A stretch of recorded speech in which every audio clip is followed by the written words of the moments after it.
RDX ആദ്യത്തേതും പ്രധാനപ്പെട്ടതുമായ വിഷയത്തിലേക്ക് നിലമ്പൂരിന്റെ ചൂണ്ടുവിരലിൽ മഷിയടയാളം വീണിരിക്കുന്നു. ഇന്ന് പകൽ മൊത്തം ഇടയ്ക്കിടെ കോരിച്ചൊരിഞ്ഞ മഴയെ കൂസാതെ നിലമ്പൂരുകാർ വാശിയോടെ വോട്ട് ചെയ്തു. സകല മുന്നണികളുടെയും നാടിളക്കിയുള്ള പ്രചാരണം ഫലം കണ്ടെന്ന് വോട്ടിംഗ് ശതമാനം കണ്ടാൽ അറിയാം. ഈ സർക്കാരിന്റെ കാലത്ത് നടന്ന ഉപതെരഞ്ഞെടുപ്പുകളിൽ ഏറ്റവും ഉയർന്ന ശതമാന സംഖ്യയിലേക്കാണ് നിലമ്പൂരിലെ പോളിംഗ് പോകുന്നത്. ഔദ്യോഗികമായി കണക്ക് കൂട്ടി കൃത്യസംഖ്യ തെരഞ്ഞെടുപ്പ് കമ്മീഷൻ പ്രഖ്യാപിച്ചിട്ടില്ലെങ്കിലും പോളിംഗ് ശതമാനം 70 പിന്നിട്ടിരിക്കുന്നു. അനിഷ്ട സംഭവങ്ങളൊന്നുമില്ലാതെ വോട്ടെടുപ്പ് പൂർത്തിയായി. വോട്ട് ചെയ്യാൻ വേണ്ടി മാത്രം ഒരൊറ്റ ദിവസത്തേക്ക് വിദേശത്ത് നിന്നെത്തിയവരെ വരെ ന്യൂസ് മലയാളം അടക്കം വാർത്താ, ടെലിവിഷൻ, നവമാധ്യമ സ്ക്രീനുകളിലൂടെ ഇന്ന് കേരളം കണ്ടു. അച്ഛൻ മരിച്ച 6-ാം ദിവസം ഏറെ ദൂരെ നിന്ന് സഞ്ചരിച്ചെത്തി വരി നിന്ന് വോട്ട് ചെയ്ത ഒരു വനിതയെ കണ്ടു. പ്രതികൂല കാലാവസ്ഥയിലും പ്രായാധിക്യവും രോഗാവസ്ഥയും ഒന്നും കണക്കാക്കാതെ വോട്ട് ചെയ്യാനെത്തിയ അനേകരെ കണ്ടു. ജനാധിപത്യത്തിൽ ഏറ്റവും സുന്ദരമായ കാഴ്ചകൾ. കേരളത്തിന്റെ പേര് കേട്ട രാഷ്ട്രീയ പ്രബുദ്ധത. ഇനി കണക്ക് കൂട്ടലും പ്രതീക്ഷയും പ്രവചനവുമെല്ലാം തുടങ്ങുകയായി. ആദ്യം കഴിഞ്ഞ തെരഞ്ഞെടുപ്പിന്റെ ചില കണക്കുകളിലേക്ക് കാണാം. പോളിംഗ് ശതമാനം ഇതുവരെ 70.76% നിലമ്പൂരിൽ. 2021 നിയമസഭാ തെരഞ്ഞെടുപ്പിലെ പോളിംഗ് ശതമാനം 76.6% എന്ന് കാണണം. വഴിക്കടവിൽ 75.50, മൂത്തേടം 76.17%, എടക്കര 74.18%, പോത്തുകല്ല് 74.94%, ചുങ്കത്തറ 75.05%, നിലമ്പൂർ നഗരസഭ 72.80%, കരുളായി 77.16%, അമരമ്പലം 77.07%. ഇതാണ് പോളിംഗ് ശതമാനം. എനിക്ക് തോന്നുന്നു നമ്മുടെ പ്രസാദ് കൂടുതൽ വിവരങ്ങൾ ഹർഷൻ നമുക്ക് നൽകും. പ്രസാദിലേക്കാണ് പോകേണ്ടത്. പ്രസാദ്, എന്താണ് ഒടുവിലത്തെ കണക്കുകൾ? നമ്മളിപ്പോൾ എഴുതി കാണിച്ചതിൽ നിന്ന് മാറിയിട്ടുണ്ടോ? ഈ കഴിഞ്ഞ ലോക്സഭാ ഉപതെരഞ്ഞെടുപ്പ്, അതിനു മുമ്പുള്ള നിയമസഭാ തെരഞ്ഞെടുപ്പ്, ഇവയിൽ നിന്നൊക്കെ വലിയ വ്യത്യാസം ഇത്തവണത്തെ വോട്ട് ശതമാനത്തിനുണ്ടോ? ഉണ്ടാകുമോ?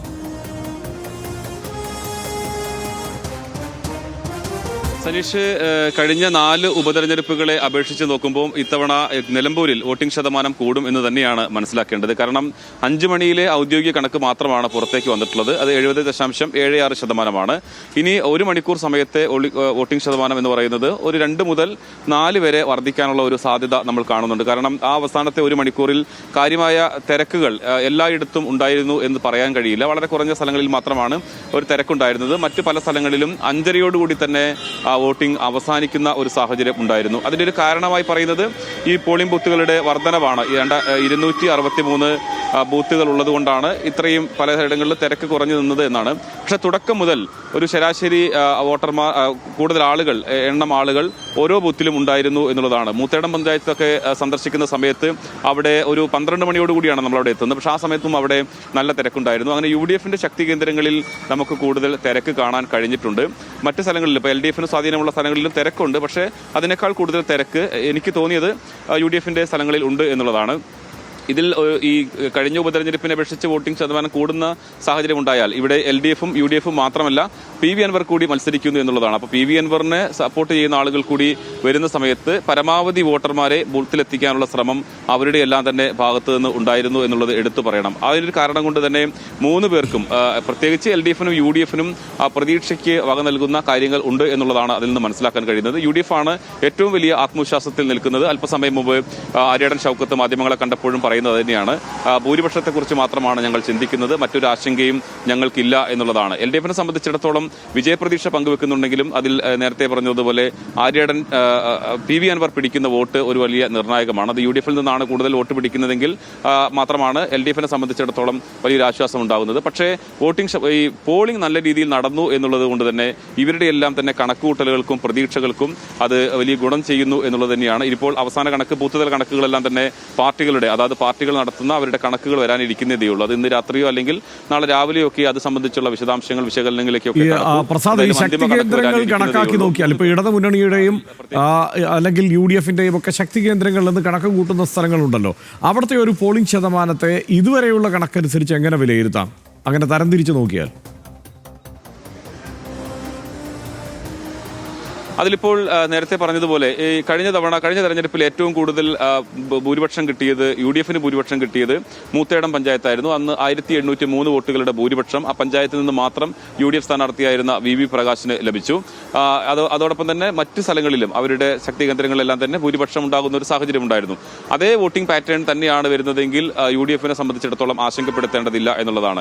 നമ്മൾ പറഞ്ഞതാണ്, മൂത്തേടത്ത് പോയ സമയത്ത് നമ്മൾ 12 മണിക്ക്, മറ്റ് സ്ഥലങ്ങളിലെല്ലാം തന്നെ രാവിലെ ഒരു വോട്ടിംഗ് തുടങ്ങി ഒരു 11-11:30 ഏറെക്കുറെ ആളുകൾ ഒഴിഞ്ഞു തുടങ്ങുന്ന ഒരു സാഹചര്യം പല ബൂത്തുകളിലും നമ്മൾ കണ്ടതാണ്. പക്ഷേ മൂത്തേടത്ത് അങ്ങനെ ആയിരുന്നില്ല. ഒരു 12 മണിയൊക്കെ നല്ല തിരക്ക്, നമ്മൾ അവിടെ നിന്ന് ആ സമയത്ത് തത്സമയം നമ്മൾ റിപ്പോർട്ട് ചെയ്തതാണ്. പക്ഷേ ആ സമയത്തൊക്കെ നല്ല തിരക്കുണ്ടായിരുന്നു എന്നുള്ളതാണ്. അപ്പോൾ UDF ശക്തി കേന്ദ്രങ്ങളിൽ നല്ല രീതിയിൽ സ്ത്രീകൾ ഉൾപ്പെടെ വോട്ടിങ്ങിന് വന്നു എന്നുള്ളത് UDF സംബന്ധിച്ചിടത്തോളം ഒരു വലിയ പ്രതീക്ഷ നൽകുന്ന ഒരു കാര്യമാണ് എന്നുള്ളതാണ്. പക്ഷേ അതോടൊപ്പം എടുത്തു പറയേണ്ട ഒരു കാര്യം, PV അൻവറിന് സ്വാധീനമുണ്ട് എന്ന് കരുതുന്ന മേഖല, അതായത് ശക്തമായ മേഖല എന്ന് പറയുന്നത് മലയോര മേഖലയാണ്. വഴിക്കടവ്, എടക്കര പോലെയുള്ള സ്ഥലങ്ങളിലെല്ലാം തന്നെ അവിടെയും വോട്ടിംഗ് നല്ലപോലെ നടന്നിട്ടുണ്ട്. പക്ഷെ അത് അൻവറിനെ പിന്തുണയ്ക്കുന്ന ആളുകൾ പറയുന്നത് ആ വോട്ടുകളിൽ VV അൻവറിന് വലിയ സ്വാധീനം ഉണ്ടാക്കാൻ കഴിഞ്ഞിട്ടുണ്ട്. അതുകൊണ്ടാണ് അവിടെ അത്രയും വോട്ട് കൂടിയിട്ടുള്ളത് എന്നാണ്. LDF നിലമ്പൂർ നഗരസഭയാണെങ്കിലും ചുങ്കത്തറയാണെങ്കിലും കഴിഞ്ഞ തവണത്തെ ഒരു കണക്ക് നോക്കിയാൽ കരുളായിലും അമരമ്പലത്തും ഒക്കെ 77% മേലാണ് കണക്ക്. അതായത് വലിയ കനത്ത പോളിംഗ് ആണ് അവിടെയൊക്കെ നടന്നിട്ടുള്ളത്. അപ്പൊ ആ നിലയ്ക്ക് അവിടെയൊക്കെ ഒരു പോളിംഗ് നില വരാനുള്ള സാധ്യതയുണ്ടോ? അങ്ങനെയാണെങ്കിൽ അത് ഏത് തരത്തിലായിരിക്കും പ്രതിഫലിക്കുക? അതിലേക്കൊക്കെ ഇനിയിപ്പോ ഒരു 4% വരെയൊക്കെ അവസാനത്തെ കണക്കുകൾ വർദ്ധിച്ചാൽ പോലും അവിടേക്ക് എന്തായാലും എത്തില്ല. അതുകൊണ്ടാണ് ഞാൻ ചോദിക്കുന്നത്. അതോടൊപ്പം ചേർത്ത് ഒറ്റ കാര്യം കൂടെ പറഞ്ഞ് നമുക്ക് അവസാനിപ്പിക്കാം പ്രസാദ്. അതായത് ഇത്രയും നാൾ അവിടെ ഉണ്ടായിരുന്ന ആളാണല്ലോ, എന്തെങ്കിലും പ്രവചിക്കാനുള്ള ധൈര്യം ഈ ഘട്ടത്തിലായിട്ടുണ്ടോ ആര് ജയിക്കുമെന്ന്? അതുകൂടെ പറഞ്ഞിട്ട് ഹർഷന്റെ ചോദ്യത്തിനോട് മറുപടി പറഞ്ഞ് വൈൻഡപ്പ് ചെയ്തോ?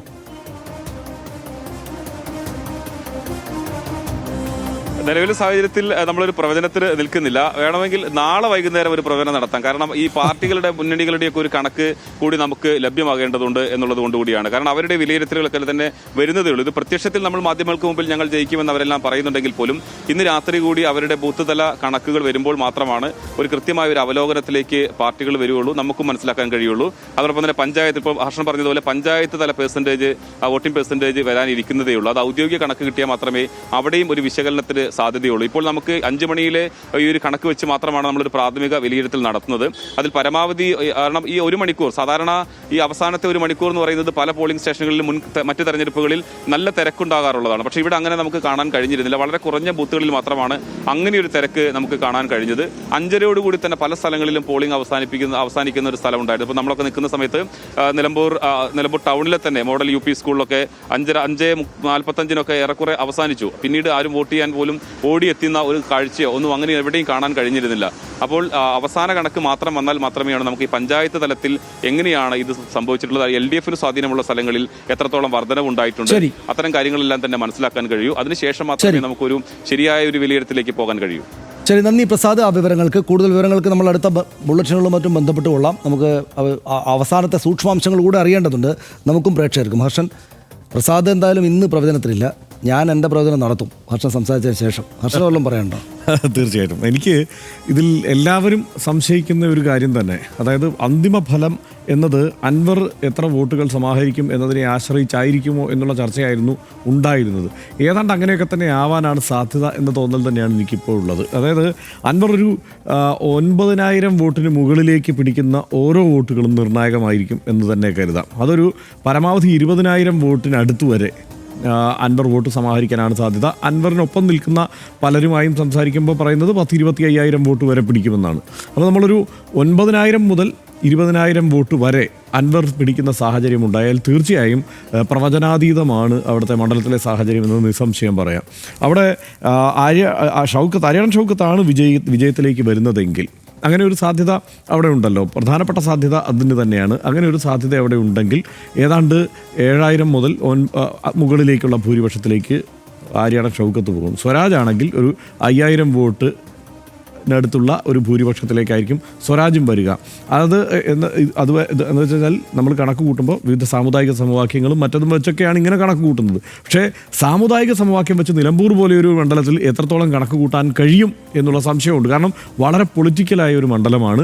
ആ നിലയ്ക്ക് തന്നെ അവിടെ വോട്ട് ചെയ്തിട്ടുണ്ട്. ഈ നമ്മളിപ്പോൾ പറയുമല്ലോ, ഈ ആര്യാടൻ ഷൗക്കത്തിനെതിരെ മുസ്ലിം ലീഗ് നിൽക്കും, അല്ലെങ്കിൽ സുന്നി സംഘടനകൾ നിൽക്കും, EK വിഭാഗം നിൽക്കും, സമസ്ത നിൽക്കും എന്നൊക്കെ നമ്മൾ പറയുമ്പോഴും നമ്മൾ മനസ്സിലാക്കേണ്ടത് ആര്യാടൻ മുഹമ്മദ് ശക്തമായി പാണക്കാട് കുടുംബത്തിനെതിരെയും മറ്റുള്ള ഈ ഇതര മുസ്ലിം സംഘടനകൾക്കെതിരെയും ഒക്കെ ശക്തമായ ഭാഷയിൽ സംസാരിക്കുകയും യുക്തിവാദം പറയുകയും ചെയ്യുന്ന സമയത്ത് അത്രയധികം മുസ്ലിം വോട്ടുകളുള്ള ആ മണ്ഡലത്തിൽ പുഷ്പം പോലെ ജയിച്ചു വന്നിരുന്നയാളാണ് എന്നുള്ളത് കൂടി ഓർക്കണം. അപ്പോൾ അതുകൊണ്ട് എല്ലാം ഇങ്ങനെ സാമുദായികമായി തരംതിരിച്ച് കണക്ക് കൂട്ടുന്നത് ആ മണ്ഡലത്തിൽ എത്രത്തോളം സാധ്യമാണ് എന്നുള്ള കാര്യത്തിൽ എനിക്ക് സംശയമുണ്ട്.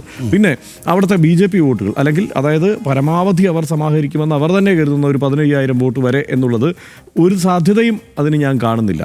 ആ വോട്ടുകൾ താഴേക്ക് വരാനാണ് സാധ്യത. കഴിഞ്ഞ തവണത്തേത് ഒപ്പിച്ച് ഒരുപക്ഷെ നിന്നേക്കാം, അല്ലെങ്കിൽ അതിനേക്കാൾ താഴെ BJPയുടെ വോട്ട് ശതമാനം പോയേക്കാം. കാരണം ചില വോട്ടുകളെങ്കിലും, കുറേ വോട്ടുകളെങ്കിലും ആര്യാടൻ ഷൗക്കത്തിന് അനുകൂലമായി പോകാനുള്ള ഒരു സാധ്യത കാണുന്നുണ്ട്.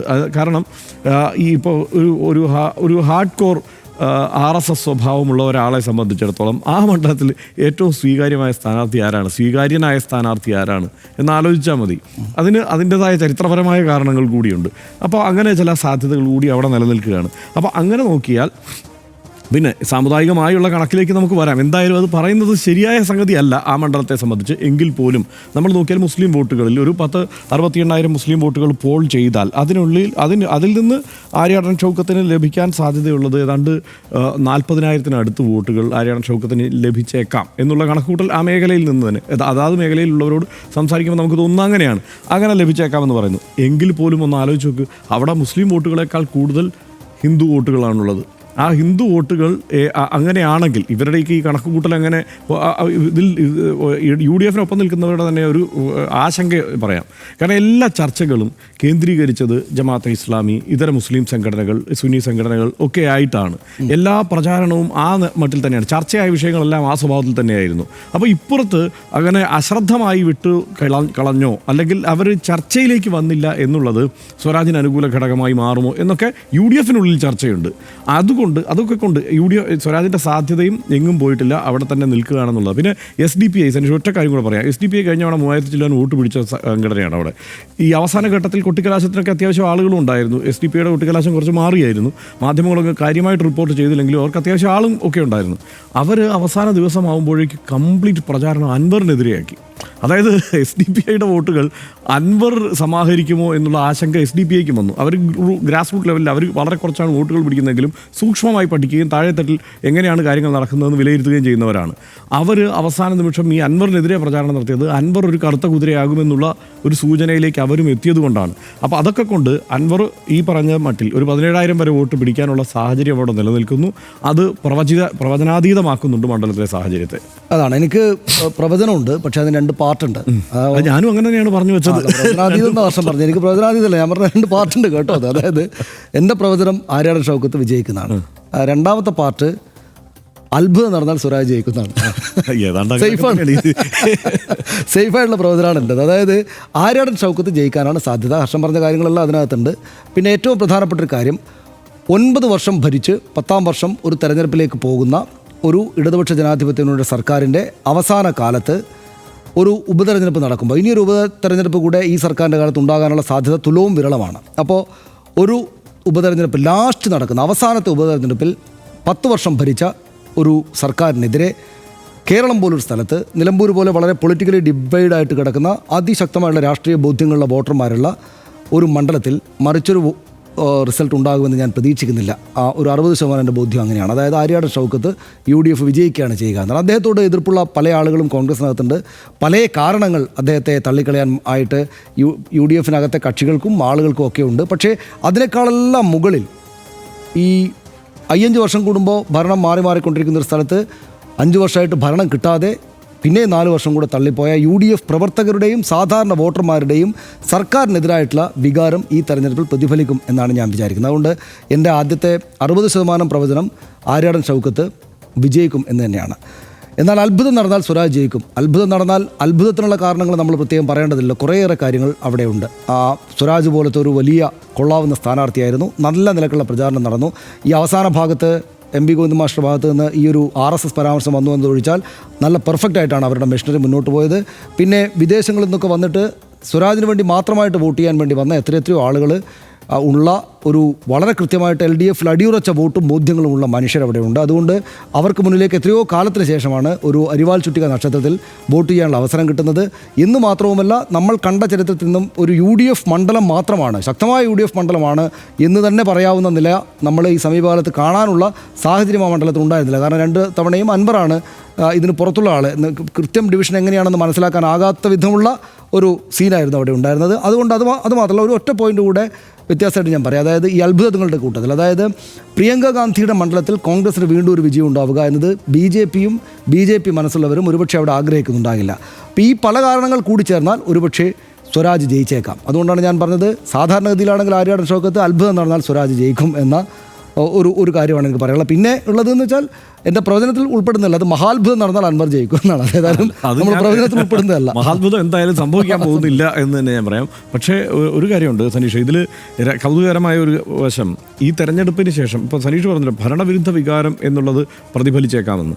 പക്ഷെ അങ്ങനെ പ്രതിഫലിച്ചാൽ എത്ര വോട്ടിൻ്റെ ഭൂരിപക്ഷം ആര്യാടൻ ഷൗക്കത്തിന് ഉണ്ടാകും എന്നുള്ളത് കൂടി പറയണം. കാരണം വലിയ ഭൂരിപക്ഷത്തിലേക്ക് അങ്ങനെയാണ് ഭരണവിരുദ്ധ വികാരം പ്രതിഫലിച്ചാൽ അല്ലെങ്കിൽ പിന്നെ അൻവർ അതിനനുസരിച്ച് വോട്ട് സമാഹരിക്കുന്ന അൻവർ പക്ഷേ കൂടുതൽ വോട്ട് സമാഹരിച്ചാൽ അത് സ്വരാജിന് അനുകൂലമായ ഒരു സാഹചര്യം സൃഷ്ടിക്കും എന്ന് തന്നെയാണ് ഞാൻ കരുതുന്നത്. നമ്മളിപ്പോൾ തൃക്കാക്കരയും പാലക്കാടും ഒക്കെ പോലുള്ള ഇവരുടെ സിറ്റിംഗ് സീറ്റുകളായിരുന്നിടത്ത് ഭരണവിരുദ്ധ വികാരം പ്രതിഫലിച്ചിട്ടുണ്ടായ അത്രയ്ക്ക് വലിയ ഭൂരിപക്ഷത്തിലേക്ക് പോകില്ല. അതിൻ്റെ കാരണം ഇപ്പുറത്ത് നിൽക്കുന്ന സ്വരാജ്, മറ്റു രാഷ്ട്രീയ കാരണങ്ങൾ, തൃക്കാക്കര പോലുള്ളൊരു അടിയുറച്ച വൻ ശക്തി ദുർഗമായിട്ടുള്ള ഒരു UDF കോട്ടയല്ല, അങ്ങനെ നിരവധിയായിട്ടുള്ള കാരണങ്ങളുണ്ട്.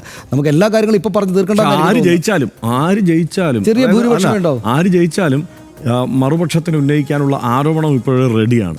എന്താണെന്നറിയോ, വർഗീയതയെ കൂട്ടുപിടിച്ചാണ് ജയിച്ചത്. അതിപ്പോ LDF പറയും, UDF ജയിച്ചാൽ LDF സംശയമില്ല. അധികം വിശകലനം നടത്തണ്ട, കാരണം കുറെ കൂടുതൽ പറഞ്ഞ തെറ്റിപ്പോകാനുള്ള സാധ്യത കൂടുതൽ തെറ്റാനുള്ള സാധ്യതയുണ്ട്. അടുത്ത വർഷം നിയമസഭാ തെരഞ്ഞെടുപ്പ് വരുന്നു. നിലമ്പൂരിന്റെ ഫലം എന്തായാലും അത് മുന്നണികൾക്കെല്ലാം അതിനിർണായകമാകും. 3ാം ഊഴത്തിന് കോപ്പ് കൂട്ടുന്ന ഇടത് സർക്കാരിനെതിരെ ഭരണവിരുദ്ധ വികാരമുണ്ടോ എന്ന് മത്സരഫലം തെളിയിക്കും. PV അൻവറിന് മുന്നിൽ വാതിലടക്കാനും ജമാഅത്തെ ഇസ്ലാമിക്ക് മുന്നിൽ വാതിൽ തുറന്നിടാനും തീരുമാനമെടുത്ത VD സതീശന്റെ മുന്നോട്ട് പോക്കിന് തെരഞ്ഞെടുപ്പ് ഫലം സ്വാധീനിക്കും. നിലമ്പൂരിലെ രാഷ്ട്രീയ മനസ്സ് വിധി എഴുതി കഴിഞ്ഞു. തിങ്കളാഴ്ച വോട്ടെണ്ണി കഴിയുമ്പോൾ PV അൻവർ പറഞ്ഞതുപോലെ ആരൊക്കെ ഏതൊക്കെ സ്ഥലങ്ങളിലേക്ക് പോകുമെന്നറിയാം. അടുത്ത വിഷയത്തിലേക്ക്.